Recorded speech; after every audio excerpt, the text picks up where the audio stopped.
is a legal practitioner. Barrister Peter Side C. Mweze. Good morning to you, sir. Good morning, sir. It's a pleasure to be here. Thank Now, you. gentlemen, without further ado, let's pick up the front page of the blueprint and then we'll look at the accompanying infographics. On the blueprint this morning is the report. Economic benefits of Samoa Agreement, huge. Terms would standardize Nigeria's agro-produce for exports orders. FG mulls legal action against Daily Trust over reports. Now, you recall I told you at the start of the show, the Daily Trust newspaper over the weekend splashed its headline story saying that the federal government was looking to promote same-sex marriage in lines of this. What the headline read on the Daily Trust of the Thursday edition, the 4th of July, was LGBT. Nigeria signs $150 billion Samoa deal. I'll come to you, Barrister. The Daily Trust now, we're told the FG is mulling legal action against it. The headline story is published, tailored from the angle of LGBTQ and away from the economic benefits which we hear that this agreement entails. Is it culpable of earning the Daily Trust some legal implication? Well, you know, when you're talking about defamation of character, you talk about, number one, the statement will be untrue. And also, of course, if it is true, it's justified. So it's neither here or there. And of course, when somebody makes a statement, you can only, a conclusive pronouncement can only be made by a court of competent jurisdiction.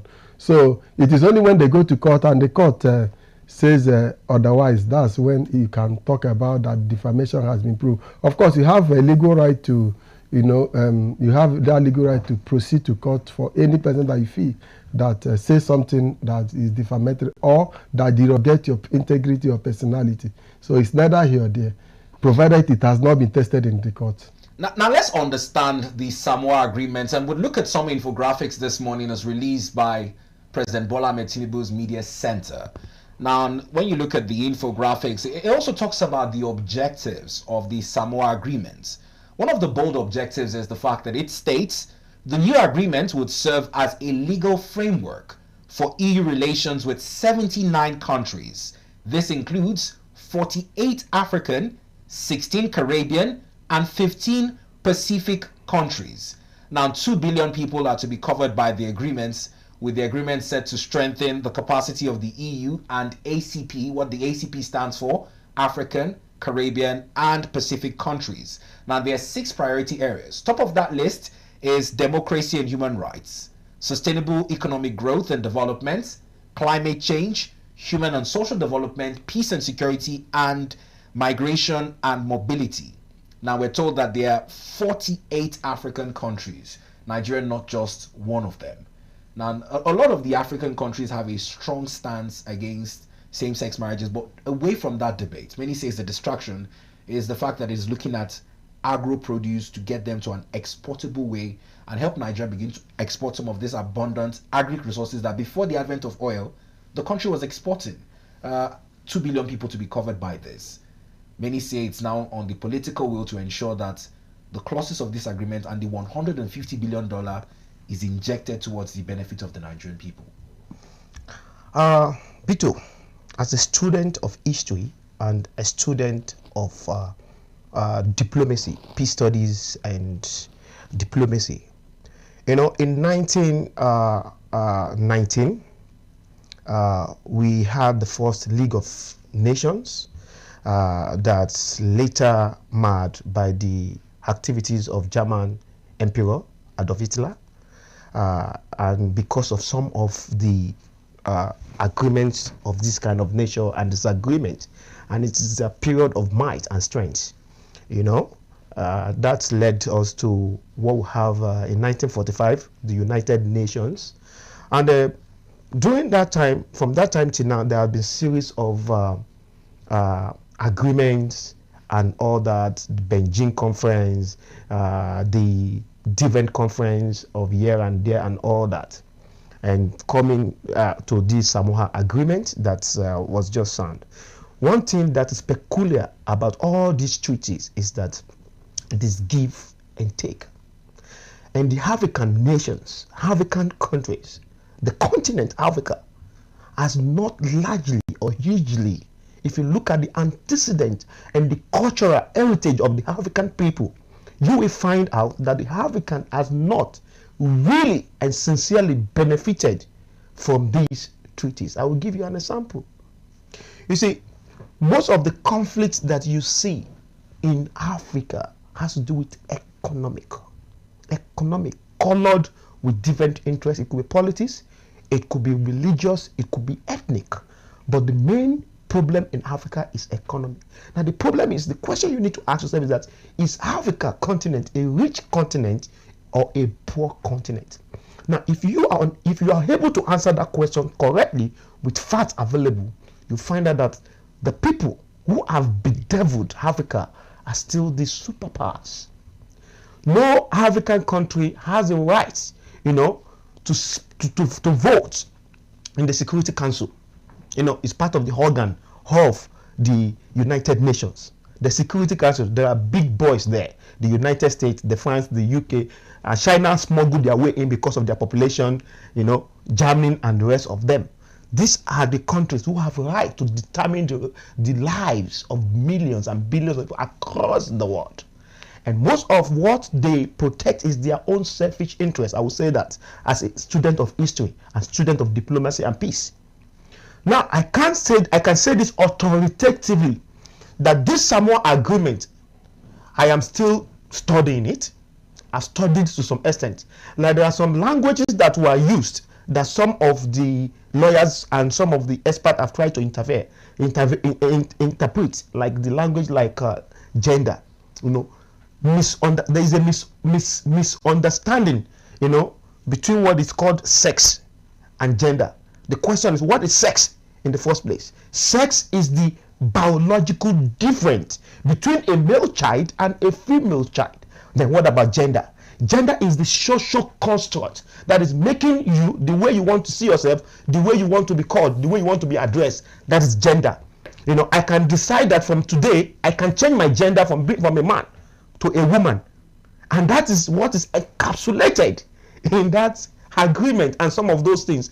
And before now, there have been this agreement that they want to legalize gay marriage and the rest of them. And these superpowers, those people who have the power to vote in the Security Council, are the one that usually goes about, coercing, sometimes influencing, lobbying countries, especially the weak countries in Africa, to accept this. Now, comes for legal perspective, is taking time to outline differences between sex and gender, which is gaining prominence in today's world. But one of the priority areas of this Samoa agreement, away from the economic benefits and climate change, is human rights.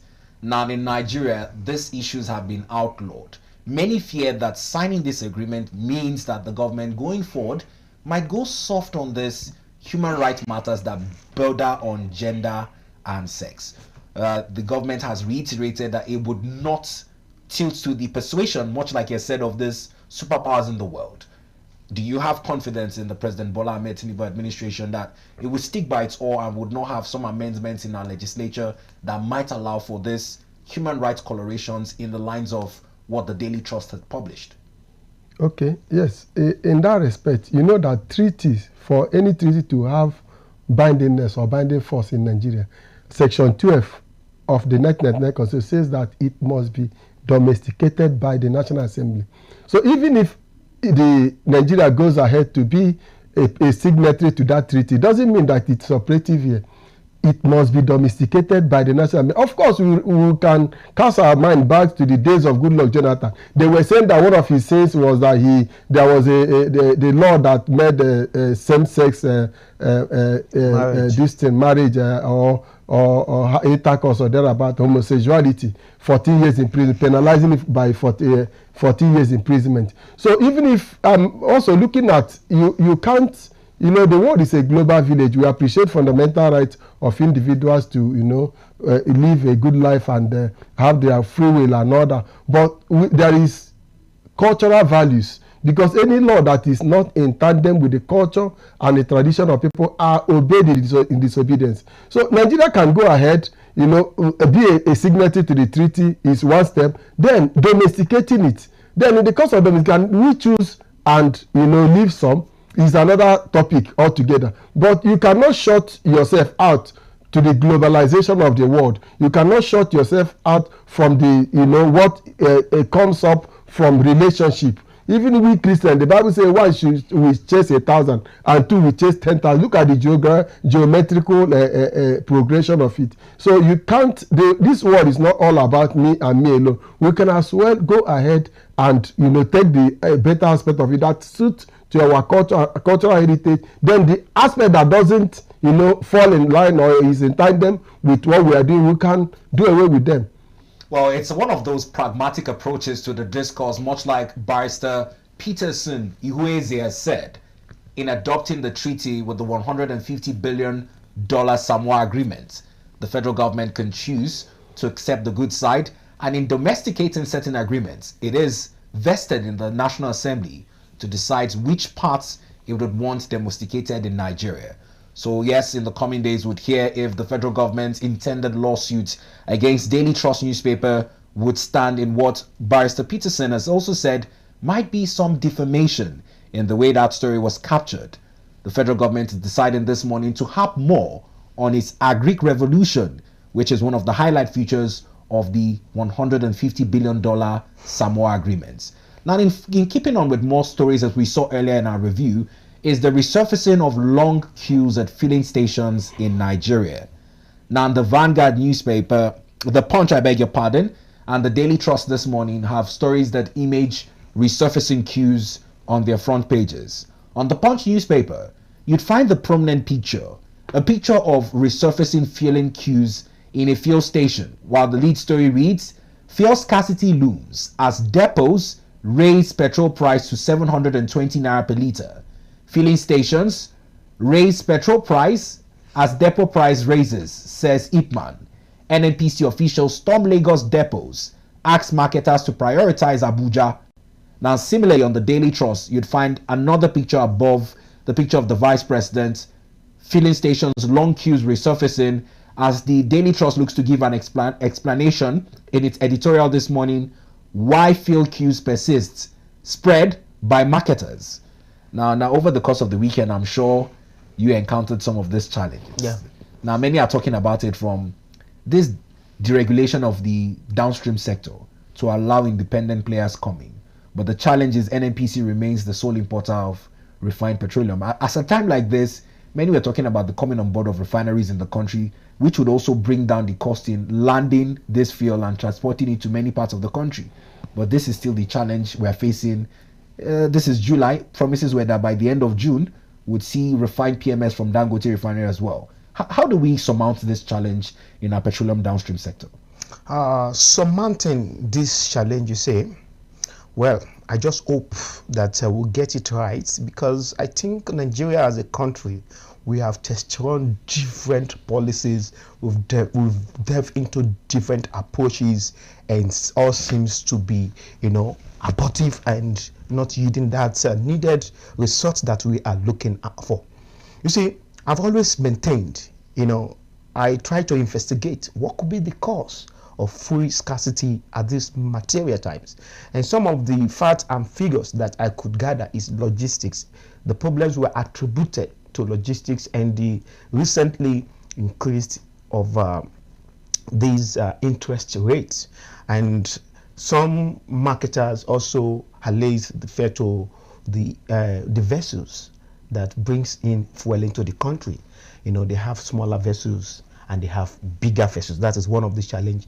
And then in the last how many months, that it is the smaller vessels that have been engaged, because the bigger vessels are now being engaged by those countries, and also Dangote. Dangote is now using some of those vessels, and the ones available are the smaller vessels. That is one.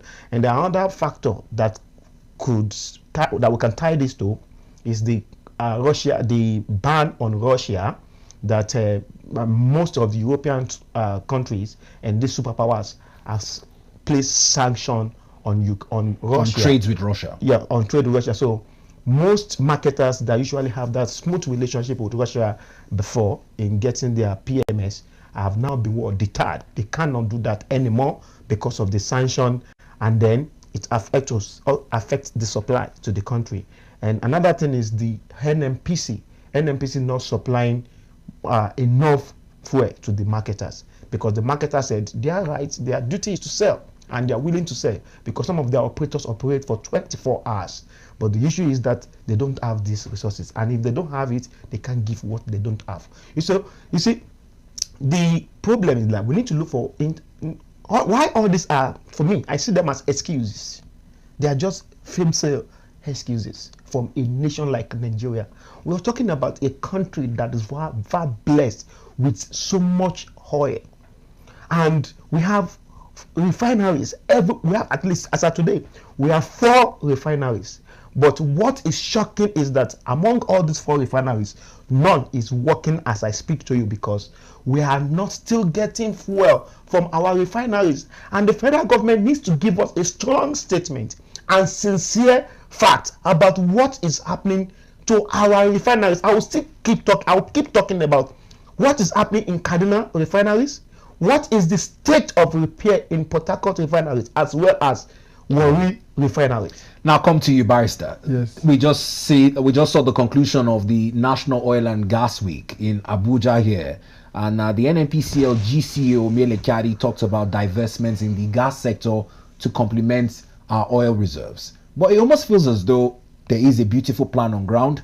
Implementation continues to remain a challenge. What are your thoughts on this development? Well, talking about fuel scarcity at this age and time is a shame to this country called Nigeria, because you can recall that each successive persons or president that campaign, they always campaign that give them 2 months, give them 3 months, refineries will be working before December, before June and all that. It's a shame. What are we talking about? We are an oil producing state, and we also have refineries, 4. Port Harcourt, Eleme, and Kaduna, and this thing. So what are we talking about? It's a shame, because we have the refineries, we have the oil. So what are we talking about importation?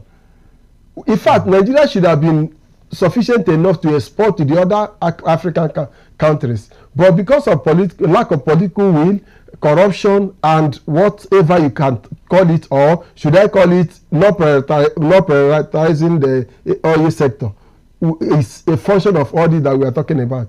So in fact, I felt so bitter. Even as I was coming to this place, I have to buy black market, a liter 1,000 naira, before I could find myself. It's a pity.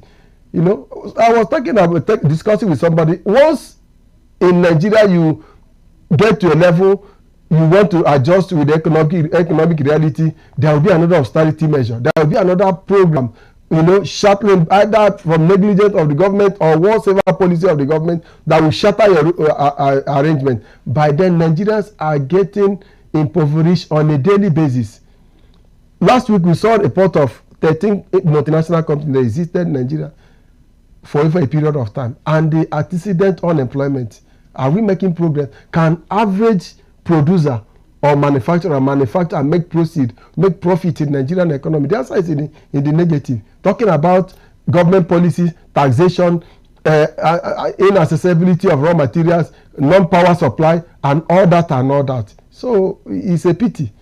Now, President Bola Ahmed Tinubu had signed 3 executive orders in the oil and gas industry. But when I listened to the comments of Aliko Dangote the other day, we reviewed it as well, and also the comments coming in from Mr. Mele Kyari, they keep on talking about some powers and principalities and cabals that are frustrating the efforts of the day.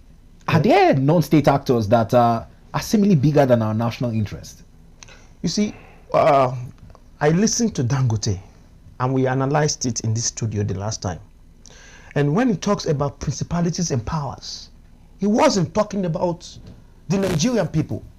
He was talking about the people who are benefiting from this fuel from the outside the country, people who have been in our business.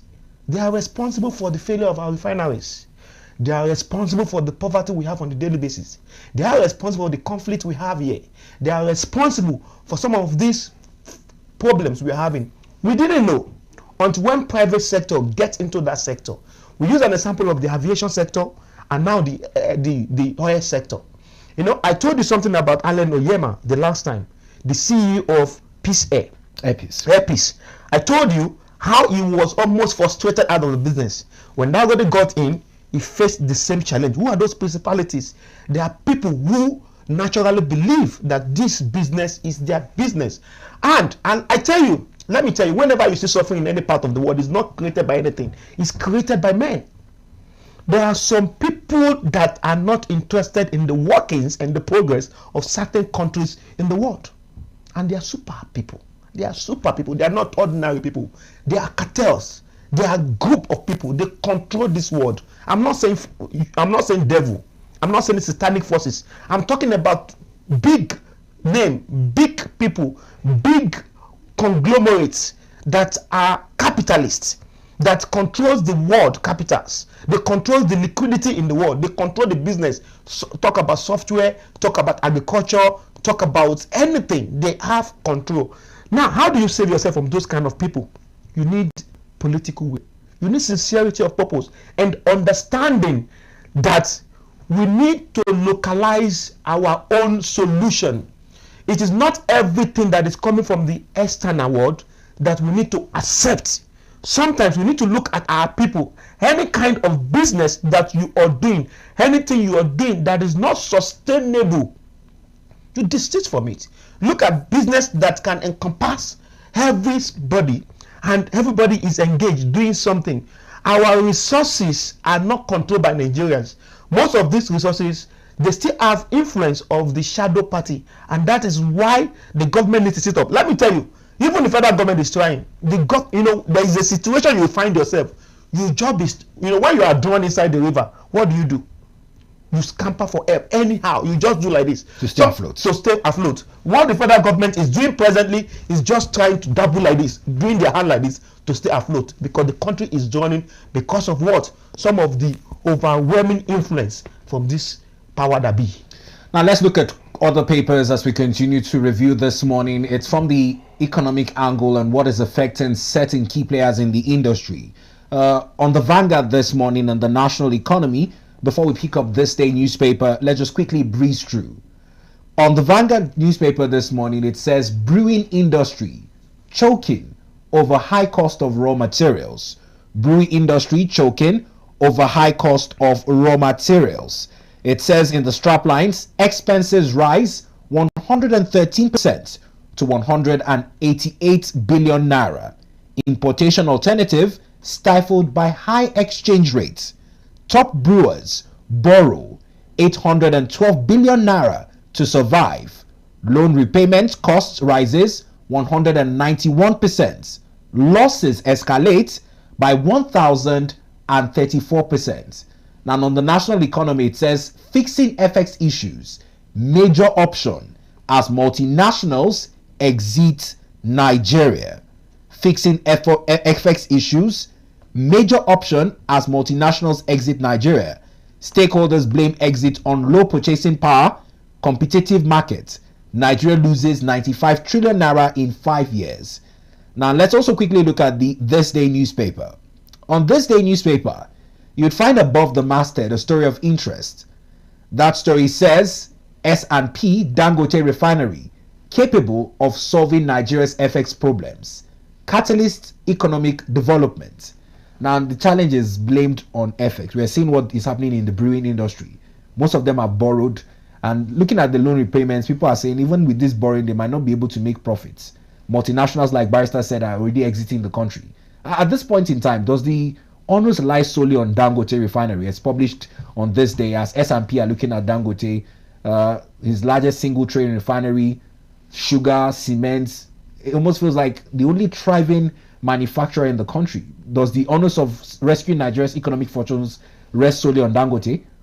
Well, you may say that is neither here or there, because even if you say let Dangote or let government go and rest on their oars and allow Dangote to rescue Nigeria, it's momentarily. He is there to maximize profit, not as government that is there to break even. If it's a government establishment, well, government can have an agreement with Dangote for a period of time, which you have something like tax waiver, you have something other incentive, and all that, for the company to blossom because of this harsh economic situation. But that's a temporary measure. It's not a long-term measure.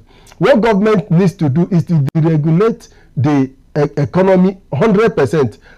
Give license to whoever that applies or whoever that requires that has the capacity that meet up the requirement. Then set up a legal and regulatory framework to monitor and supervise the operators in the market. So these are the measures that government can also come and partner with one or two persons, empower them by way of incentive, way of loan, and way of the, and give them concession because of the crisis that we are seeing ourselves. Because in fact, there is even the company they are talking about, how long can they continue to borrow? Because there is no any statistics or indices that shows that this borrow there is maybe there is something that will cushion it, the exchange rate or the harsh economic situation. So government needs to plan and sit over it. Then you talk about cabals. Of course, we know Professor Nwabeze was defining federalism. He said that federalism is defined by every country that operates it. Nigeria, yes, operate federalism. US also operate federalism. That's what we're talking about, autochthony, the homegrown constitution, the homegrown culture of the people. So now, the cabals, we have seen the Benin Republic, Mali, and some other countries that had military issues. We see that the economy blows on. We also saw what Abacha did when he was in power. For all those years, there was wage freeze. He entered while dollar was 80 and left dollar at the 83. You can sit up and just like my brother said, any policy that doesn't work out for good, that is not for the interest, because Section 14 says that the essence of the government is for the welfare and interest of the people. It goes ahead to say that the security is of the paramount interest of the government. So why we have government, even in the days of John Law, is we give our power to the government for government to protect our interests, protect our security, and also ensure that we are well taken care of. So these are what government to look at. The economic team that was just set up, this policy, is it good? Does it favor Nigerians? Okay, look at what is happening even in telecommunication industry. When GSM was launched, there was a charge per a specific period of time, but the sector was deregulated. We have Econet, we have other this thing. They now shut down from charging per a particular time, because that certain time, if you recharge maybe 1 week or 1 month, everything that you have will just go, whether you make call or not, just like what is happening with DSTV now. Sorry to mention it. So all these things should be pay go. If you shut down, when you come back, you own your this thing and you carry on. But the government has refused to make the regulatory and institutional framework to regulate our market economy to be strong and to stand on its leg. So this is where the problem lies.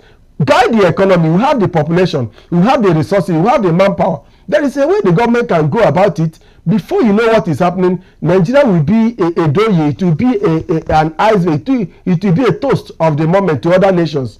Now, as we wrap up, time is never our friend. You mentioned something quite sensitive in terms of protecting and securing, and I'll get your comments in a minute or two. But let's look at our last two papers this morning. The Daily News Hub and the Nigerian Tribune, all talking about insecurities. On the Daily News Hub, it is from the angle of kidnappings, where two journalists, their families were also kidnapped as well, with the lead story there beneath the masthead: rampaging bandits, gunmen, kidnapping spree in Kaduna, Delta State. Now, when you look at the coverage on the next paper as well, as we wrap up this conversation, it is also on kidnapping as well. The Nigerian Tribune has another story on how this insurgency banditry is worsening food prices. It's a challenge. Let's just get your thoughts in a minute or two. You see, Bito, you would ask this question, that why is it that there is free movement of arms, small arms and light weapons in African countries? Why is it so difficult for you to smuggle ammunition into US, UK and all that? And even when the citizens have their ammunition, it is licensed. Why is it difficult for us to secure our border? Why is it difficult as a country for us to protect our currency? Why is it difficult for us as a country to protect the sovereignty of the country and the sanctity and the dignity of the human lives in Africa, Nigeria inclusive? I'll tell you that for us to come out of this mess that we are in presently as a country, two things need to happen. One, the government needs to declare a state of emergency in every sector. As it is presently, there is no single sector in Nigeria that has not been bedeviled by this programming that is ongoing. Then number two, the government itself needs to staff itself, because there is no way you want the people to sit up when you at the upper cadre is not sitting right. For Nigeria to move, we all need to understand that we are in this mess together. The government and the people. The government will be affected, the leaders will be affected, and the people will be affected. But we need a revolution in Nigeria, not a war. But we need to do what they call a turnaround. Let's stop from where we are right now, look backward, look where we are, and make some fundamental changes to our future. Thank you very much, Honorable Olariwaju Desmond. I must say thank you as well to Barrister Peterson Ihueze for making our time